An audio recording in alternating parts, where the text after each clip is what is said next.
of the more notable aspects, I mean, the hotel itself, of course, is beautiful, but is your presence. You're very present.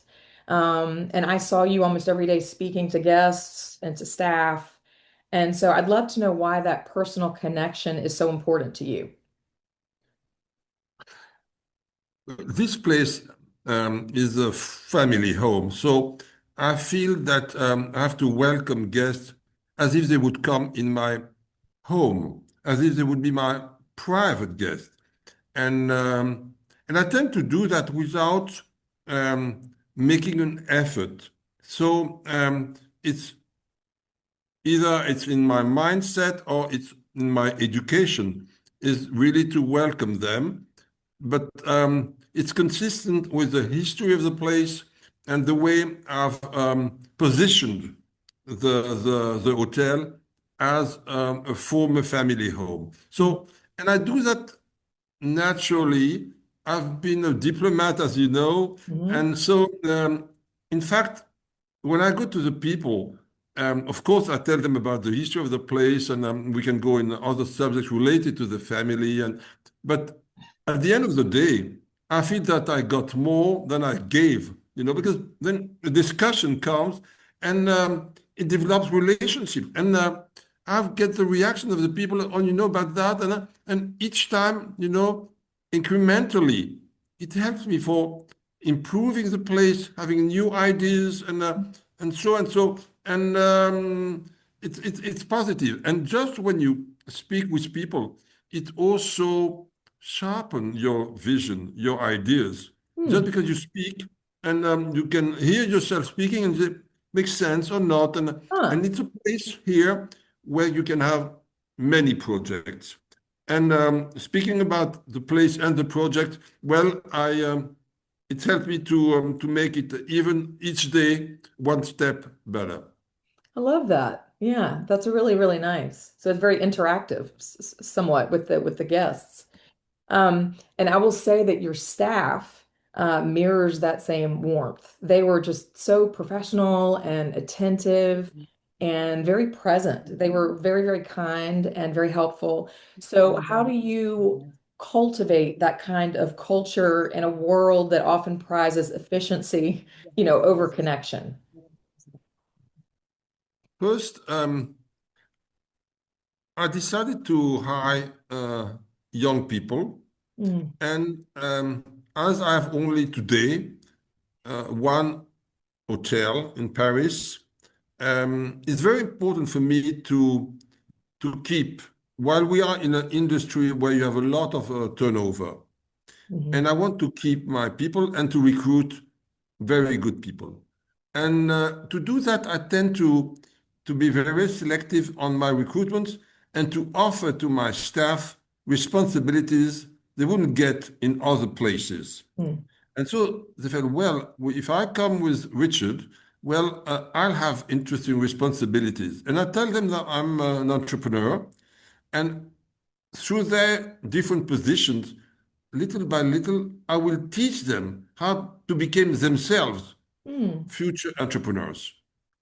Very nice. I love that. That's really lovely. Um, so I'm going to backtrack a little bit. And so you began your career as a diplomat, serving at both the UN in New York and the French Embassy in Washington. And so, what did those early years teach you about leadership and human connection? Well, these positions were prestigious because um, you represent your country in a very big country or in the top multilateral organization, and you encounter bright people with also top responsibilities. So it's good in terms of education, but it didn't match really my personality. Hmm. And I want to be myself committed in projects, in creating a business developments. And I felt that uh, after 7 years as a French diplomat, I didn't want to do that all my life because I wanted to be more creative and Mm, more myself committed and see, being in a position to see the impact of my own actions. mm, So it was not losing time, lost time, because I'm sure anyway, being in the US, the contact and this position, okay, it enlarged my vision but today, if I have a sight on this period of the beginning years of my career, professional career, I would say that it gives me this easiness to speak with almost anybody and to have yes. the possibility to find a point of contact and to jump from one topic to another and finding links with everybody coming from a person coming from New Zealand or coming from Austria or coming from Alaska and Mhm. we could have some points of contact. Yes, yes. Um, so, well, you somewhat touched this, but my next question is, as a French diplomat living in the US and working in the US in the 1980s and 90s, what was it like for you personally? And how did you navigate the cultural and the diplomatic learning curve? Since you're building a bridge with two very different ways of seeing the world. But did that come naturally to you to navigate in between the two worlds? Or was there a big learning curve? Well, there was a learning curve within the diplomatic world Hmm. because you have a way to negotiate as a diplomat. So you have the codes, and in the UN it's different, because there are so many nationalities, and so yes, I think that it develops your adaptation skills Hmm. and your languages skills. Hmm. So that's something I keep for all my life. Um, so yes, it was I'm sure positive, but you can learn also in other situations, other professional industries. Um, I think that it was important not to stay too much. Otherwise, I would have been, too much stamped with this diplomatic Hmm. situation. And at least in France, when you have a diplomat, people think, well, he's very bright and he can talk about many, many things. But how will it be in a company, when you have to make sales every day and you have to deal with people who can be unhappy with that and customers who can be unhappy and as if it was another world. Well,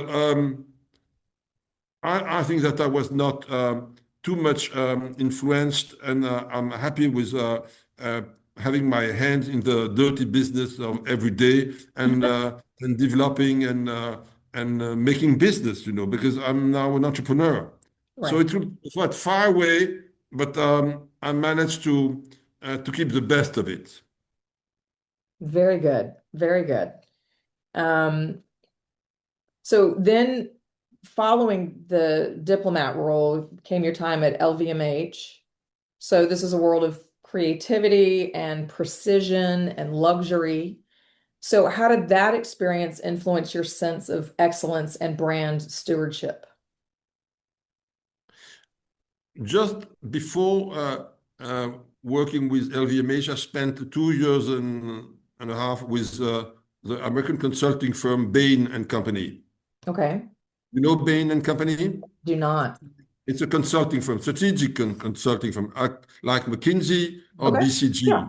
Hmm. Okay. So I think it was helpful for me to work 2 years and a half with Bain because it was like an intermediate situation.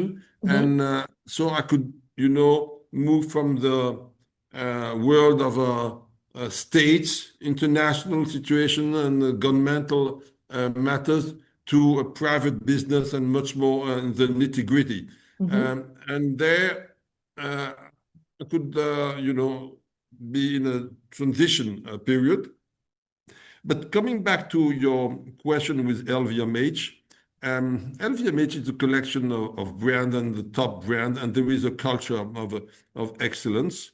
And I'm very proud of having worked with LVMH and having seen the growth of LVMH, which has become at a certain time, maybe now it's a bit lower, but as the number one um, capitalization in Europe, and Mhm. Bernard Arnault among the top successful men in the world. So I've seen this growth, and uh, I learned a lot, and every day it gives me some insights in my small businesses today. Mhm. So yes, this excellence means that you you cannot just accept the what is average. No, Mhm. you are looking for the best, and you are never tired of looking for the best. Mhm. And today, my way to put it is like my motto, and I try to transfer this motto to my staff. But it's my personal motto. But I was influential by LVMH. It's surpassing oneself. Mhm. Every day you have to surpass, and you are happy Mhm. when you have surpassed yourself each day. Every day can surpass. A mother in the family home, she does some job, and she knows how to surpass. And everybody can, Yeah. at his level with his skills, but having this mindset, I'm happy when I surpass myself, when I Mhm. do one step further, and then have something to say at home at dinner, and I can be proud of it. And it Mhm. changes life, and all Yeah. become better, and it's virtuous circle. Yes. Yes. I love that. I love that approach. Um, well, again, I feel like you sort of intercepted my next question, but so diplomacy and luxury are both experience, emotion, perception. So in what ways do those worlds intersect for you as a leader today? I mean, I think you've somewhat addressed that in what you just said. Well, you have different types of leadership. You have people who have top positions in existing companies, and it's a lot of pressure, a lot of responsibility. And you are the one who are more entrepreneurs, Hmm. creative, and they start from scratch. And you need a special leadership for building a company from scratch and having people following you. Hmm. When the company already exists, it's different because people can follow you because they know that General Electric has been there for tens or hundreds of years. Hmm. And but when it's zero, how do you motivate people to follow you? Hmm. That's special skills of leadership. And this question of leadership can be a bit innate. I think for you need some innate skills. It goes with your personality. But in my case, I think that I've made some changes in my views of leadership. And I remember my first responsibility with people was when I was doing my military um, service. Hmm. At that time, it was 1 year military draft Okay. in France. Now it has been suppressed. And I had to command after 4 months of training, I had to command 30 young people, and they would stay only 1 year. And what would they obey to my orders? And I thought that they would follow me because I was being through top university, which is in French, grandes écoles. And so I Hmm. could, deliver a thought which was the fruit of all my studies and all that. And I discovered that that wouldn't make people move. That wouldn't make people go in the mud.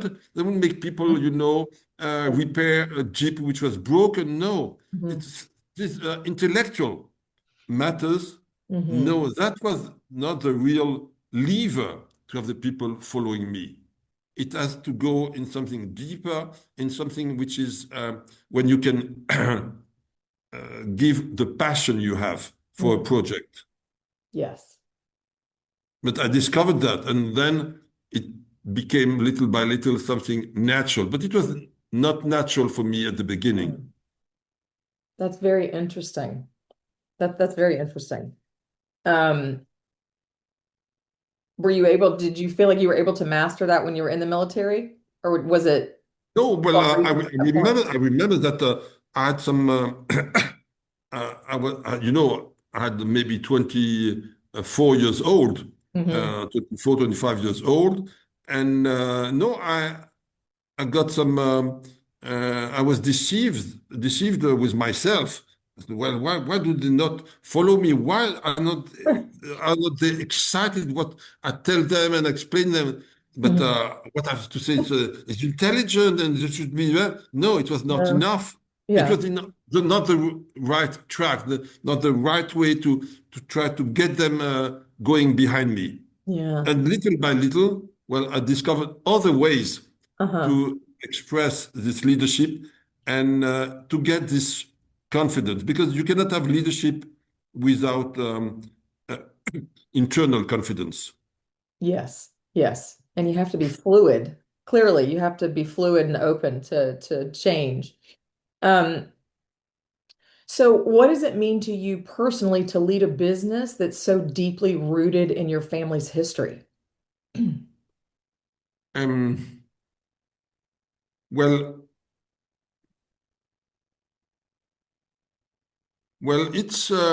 it gives me legitimacy Hmm. because as I'm a descendant of the ancestors who have built the place. It's a historic place.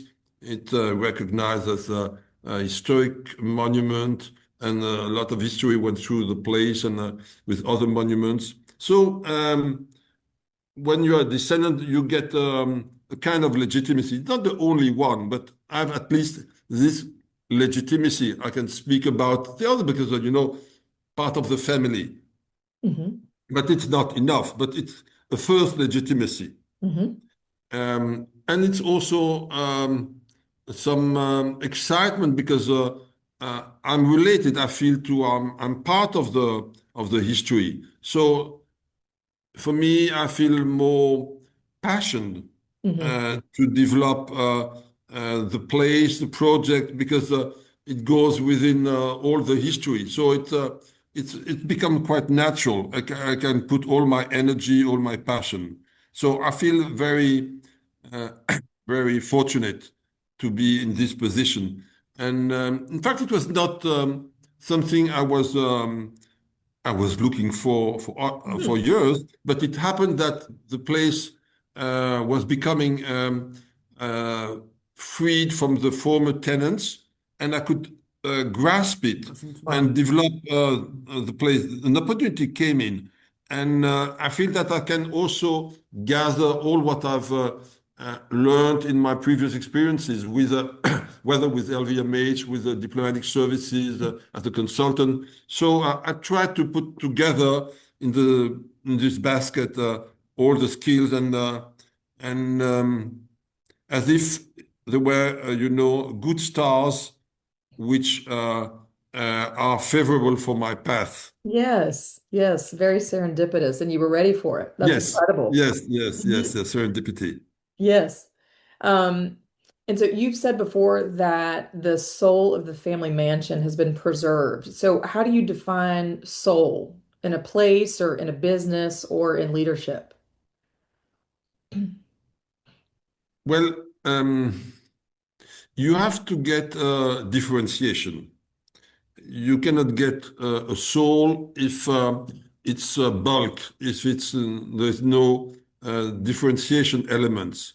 And in this place, my hotel, it's the first glance you would say it's a hotel. You see it's a mansion house. So you say, well, there's something different. And but anyway, it can be a hotel. it can be hotel, but it can be also. So what makes the bridge, Mhm. between something which is seen as this place the people come because it's a hotel in Paris, but anyway, it's something different. The gap in between, that's the soul. Hmm. Hmm. Hmm. I like that. Yeah, I like that very much. Um, so how do you balance honoring your family's past with building something that speaks to the modern traveler and to your own values?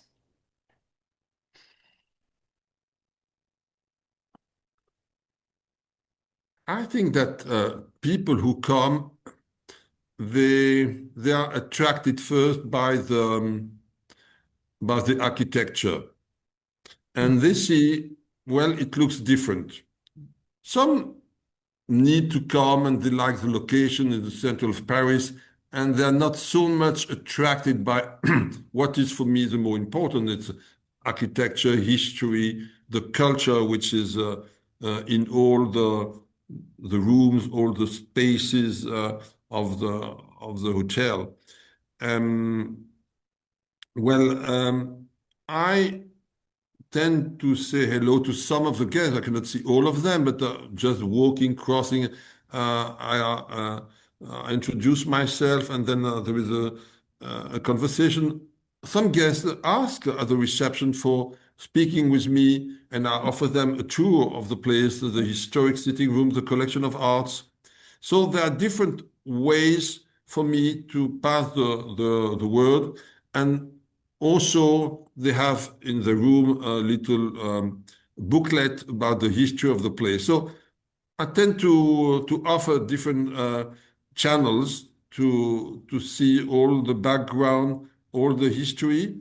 I'm sure that the way people grasp of it, it's very different. There are some people who have very little knowledge and about French history, and so they grasp, a little bit. Some have much more, and Hmm. then we can go deeper. Hmm. And I say, well, to anybody coming, like, what is interesting for me is that they have a first interest, and from there we can go one step forward. And I tell them, come back, then you'll go even another step. And in fact, they can come 100 times and they wouldn't, absorb all Right. the history and the culture there. It's very But personalized. what is good is that they go in this path of uh, having some interest in the place, in its history, its architecture, its differentiation. Hmm. Well, that's a really personalized approach, and that's really lovely. I mean, and I can say too, from when we stayed there, there is I mean, you're definitely in a hotel, but you do feel, in my opinion, a sense of family and history there. I felt it even without knowing all of the history. I mean, I had read some, but no, it's very special that way. Um, You know, you cannot purchase history. You cannot Correct. purchase history. So there it is. So it has a lot of value. But I recognize that this value of history is not seen the same by all the people. Some people are Sure. not so much interested. They want to be in Paris and do their business of visiting, but it's fine. But I think that the one who start with some interest, well, they get a reward and they feel that all their stay will be different. And having a contact with somebody who is having his house in Paris with a lot of background of history, well, you learn more and all becomes clear in the understanding of the feature of the country, of the population, and so your vision, well, in just a few uh, times, moments with myself and so through myself, some of my staff, well, the understanding, the interest will make big changes. Yes, I agree. You get a lot more out of it, I think, personally, when you Yeah, are yeah. interested in it. Um, and so along that same line, what do you look for when you're hiring? And how do you inspire your team not just to work there, but to, believe in what the space represents? Well, when I hire my staff, my first glance is at the way they will be committed to the place, committed to the project. Will they will put all their interest, all that their passion. They will think, well, I can follow he and his executives. First, this commitment. I don't want people just say, well, I come and I spend 7 years and 7 hours a day. No, I want this more of their skills to be passionate and to surpass themselves also. This is learning curve of being happy by surpassing oneself Mm. and being happy to get some responsibilities and to face the challenges. And that makes all the difference. I have an example of a lady who is from the Philippines. Hmm. And she was introduced to me by a former executive who had to leave the hotel for personal matters. But anyway, keeping very good relationship. And she told me, well, this Philippine young lady, she was first staying in Norway, but couldn't stay in Norway. Now she's in France. She doesn't speak French. How can you help her? But I think she's a nice person. I said, well, okay, if you tell me, I believe you. First, I believe what you are saying. And so this lady, I said, well, doesn't think know anything about hospitality. Well, I'll start with the housekeeping. Hmm. Housekeeping, she will clean the room, make the beds, and being in a team where you have foreigners, but they'll speak with her in English. So she stayed almost 1 year there. And discussing with her, she was always smiling. And the head of the housekeeping telling me, but you know, she's learning very well. She wants to grow and interesting. Oh, aha, okay, I'm very happy with you. Are you happy with? Yes, I'm very happy. Oh, what would you love to do? I don't know. My mother in Manille, she's having a little restaurant. I like the kitchen. Okay, you like the kitchen? Okay. But no, not so much, but I like, okay. Okay, I said to my HR, send it to the kitchen. Hmm. And there I gave them courses, kitchen courses. And now she's doing marvelous in the kitchen Mm. without having, but she has the will, Yeah. the empathy to surpass herself. Yeah. Well, that's wonderful. There's growth. They're allowed to grow there. So the skills are important, but more important is the enthusiasm and Mm. the wish to be loyal and surpassing oneself. Yes. Yes. My Um, business is not rocket science. So you don't need, top skill. You need skills, of course. of There are course. some parts Mhm. which are very technical. But for me, this committing is so important. Yes. Yes. Um, Can you share a moment that has either challenged or humbled you, or even perhaps reshaped how you lead? I do like the military story. I think that fits nicely into that. Is there anything else you would add beyond the military story, whether in your diplomatic career or after, or in what you're currently doing? You said your definition of leadership has changed over the years. Yes, yes. Um,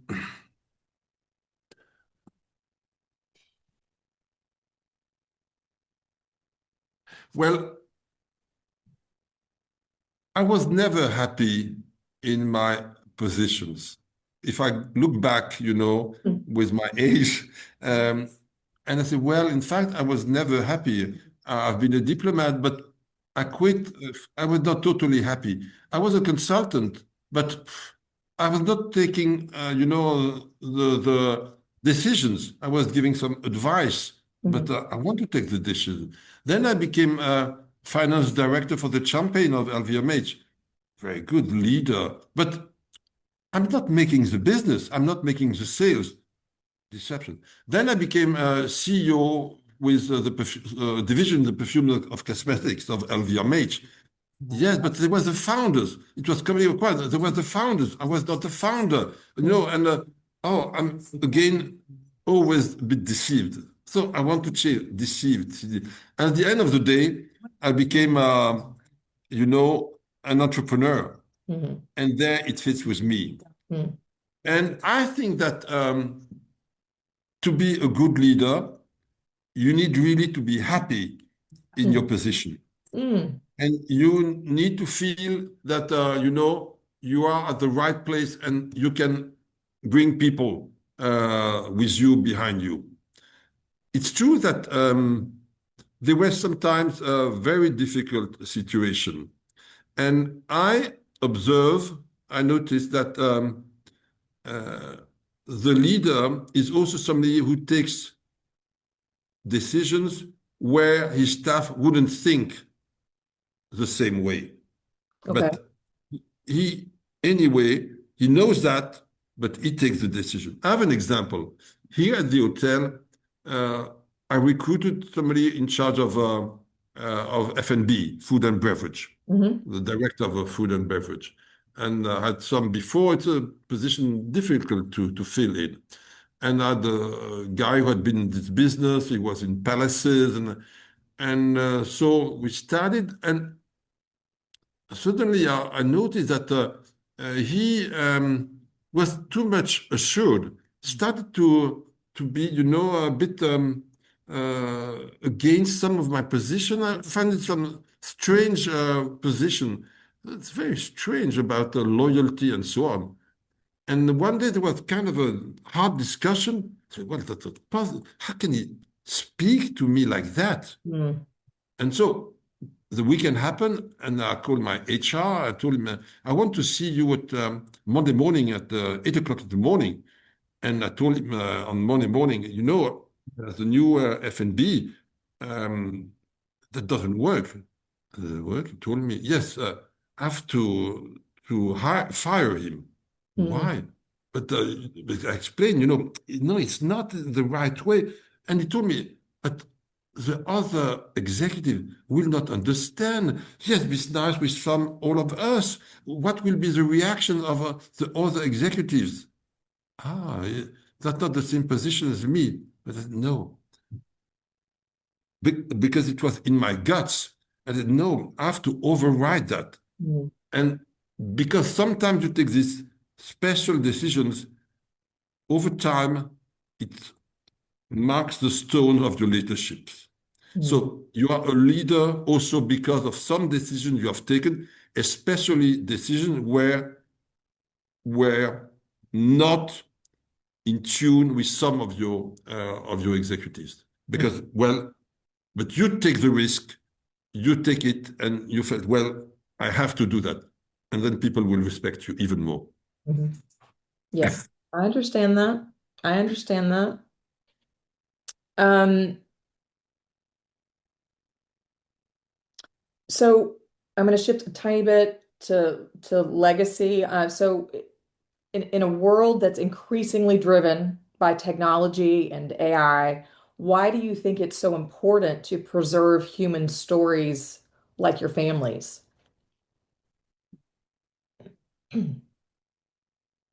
Well, the world may be driven by tech and AI, but we are still a human being, and we still eat and drink, and we have exchanges with other human beings, and that goes with the eyes, with a handshake, and with our body languages, and tech cannot uh, put that away.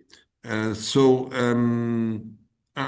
think that there are some permanent factors, and so yes, I think that maybe the more we are driven by tech, the more, in fact, people will have pleasure with some authentic links, authentic exchanges, and on a very respectful but absolutely frank relationship. Mhm. Yes, agree. Agree. So yes, I'm not afraid of the end of this interaction.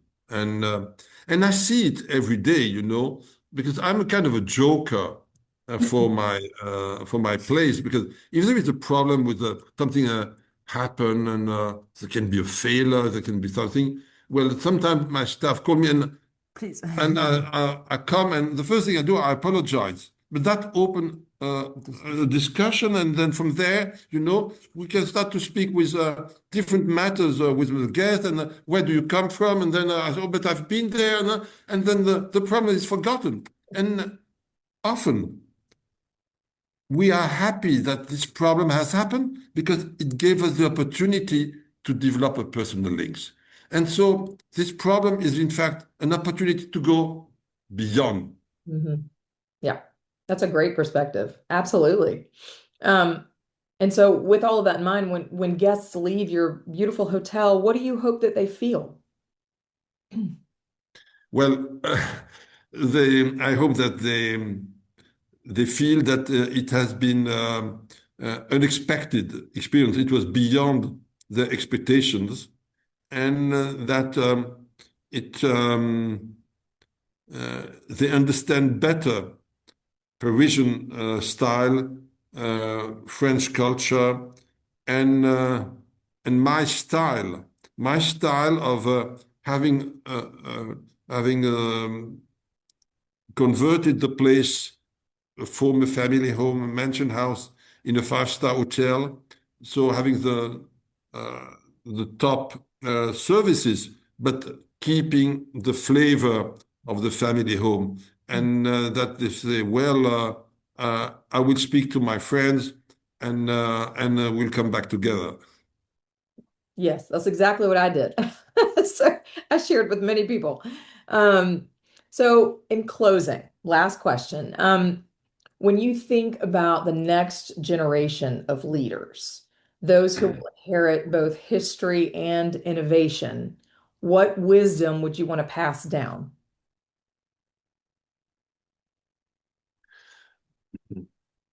My daughter, uh, I have three daughters and two sons. So I have a daughter who works for me. And I think that there are really changes in the mindset of the younger generations.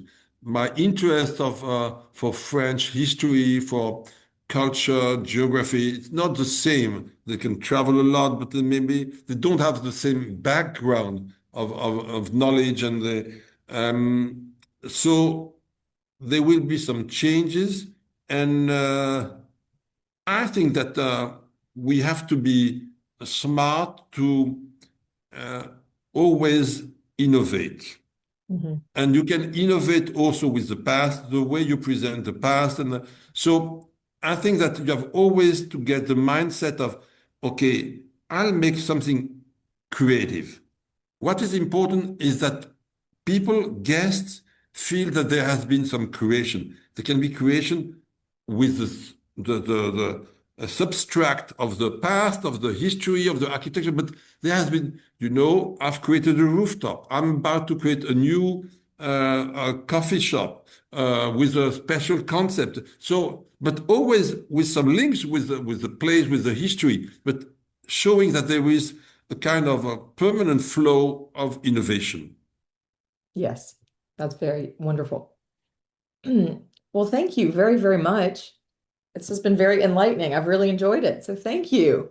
I appreciate it very much and best of luck. And certainly if I am back in Paris anytime soon, I would absolutely return and I have already, but I will certainly, spread the word that it's a beautiful, wonderful. Actually, I do have some family that'll be there next year and I already shared the information because it really is. Great. You tell me. And I'm very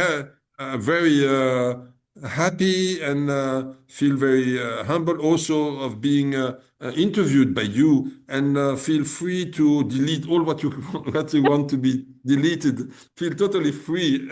No, it really all of I that. don't know I if like the natural flow. So put in the mail. I was impressed by the way you thought about this interview, the precision of your questions, and the way you handle it. It was very interesting, comfortable. I came back on my history. thank I you. Well, liked it a good. lot. And I Good. wish